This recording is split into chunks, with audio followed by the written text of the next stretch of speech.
What's up everybody, I'm Jesse Showalter, and in this episode we're going to talk about how to assess a client's budget so that you can properly price a project. Some clients are looking for a luxury car and others are looking for a bicycle. Don't sell a bicycle to a luxury car kind of person, or vice versa.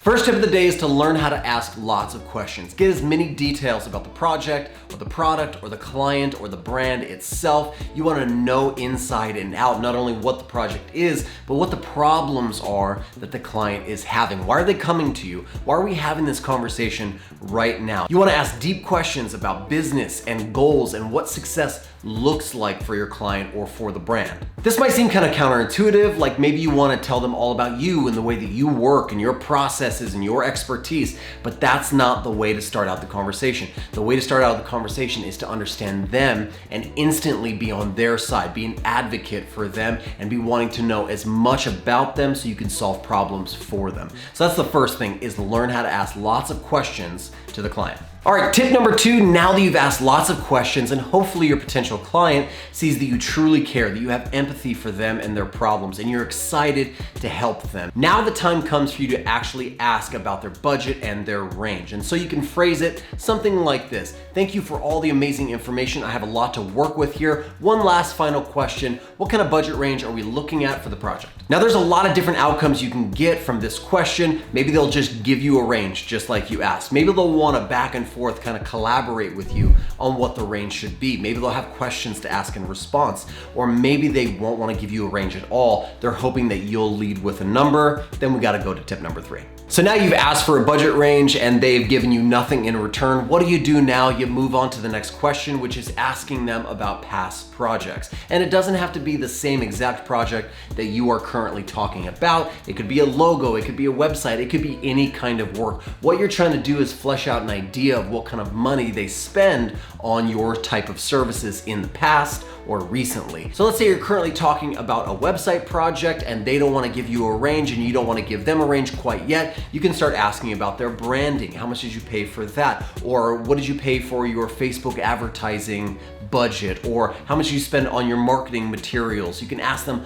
other questions, and this will help gauge how much they're willing to spend on creative services like yours. At this point, hopefully you've been able to assess the type of money they're willing to spend on creative services, and now it comes time for the 4th step, which is to kind of float them a price range. It's very, very important at this point that you float a price range that you are actually comfortable or overly comfortable with. You don't want to underbid the project and end up losing money and them hold you to this price range that you originally floated to them. And so you want to make sure that you mark up this price range to something that you are comfortable with. You're going to take a lot of information into account while you're thinking through all of this. What have you charged in the past for projects like this? What do you want to make now? Are you trying to raise your prices? All of that comes into play, and now you can float a price range. A simple way to verbalize this price range could be something like this: we've done projects like this in the past between $8,000 and $12,000. Is that within your budget expectations? A really quick tip, this is the place where you don't want to seem unconfident or like you don't know what you're talking about. Don't feel bashful or shy or feel bad about floating this price range. If this is what you want to make, then state it out there confidently and let them take the ball. The reason you want to float a range for the budget and not a specific number is because you're not 100% sure quite yet on the scope of the work, but you should have a basic idea of what they're looking for. What you're also doing is locking in a scope of work in your mind that you've assessed from all your question asking. And so if in the conversation about their needs and the solution they're looking for, it was a simple 8 to 10 page website with a simple e-commerce kind of situation set up, you could do that for $8,000 to $12,000. You feel comfortable with that, good to go. If later on they want to add a blog and they want to add all sorts of extra functionality and a user login, well, that's something else, and now you need to set up a new scope of work to match that. But with what they've talked about right now, maybe this sounds good. When you float this price range, if you see them squirm, it means that they're a little bit uncomfortable with it, and if they don't, then good for you.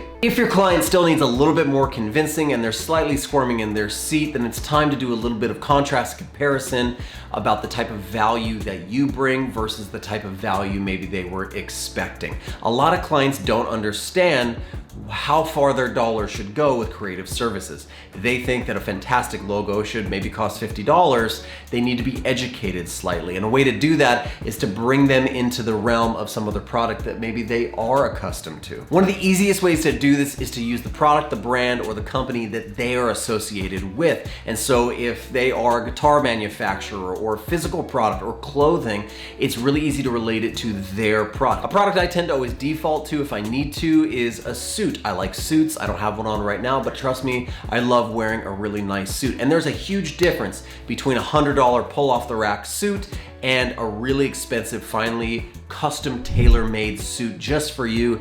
It's such a better experience. It feels better, it's gonna last longer, it's well made. And so you can use that example to show them the difference between somebody on Upwork or freelancer.com or any of those sites versus you doing custom quality work for them. And so now is the time to kind of educate them on what value really looks like, and that's you. Well, that's it. Those are all the tips I have for assessing a client's budget and knowing what type of proposal to send them. Hope you guys enjoyed the video. If you did, make sure to leave a thumbs up, subscribe to the channel. I do lots of videos about design and development and freelancing just like this one, so maybe stick around. If you have any questions, leave those down in the comments, and I hope you guys are having an amazing week designing amazing things, making amazing things, and sticking to your value. I'll see you in the next one.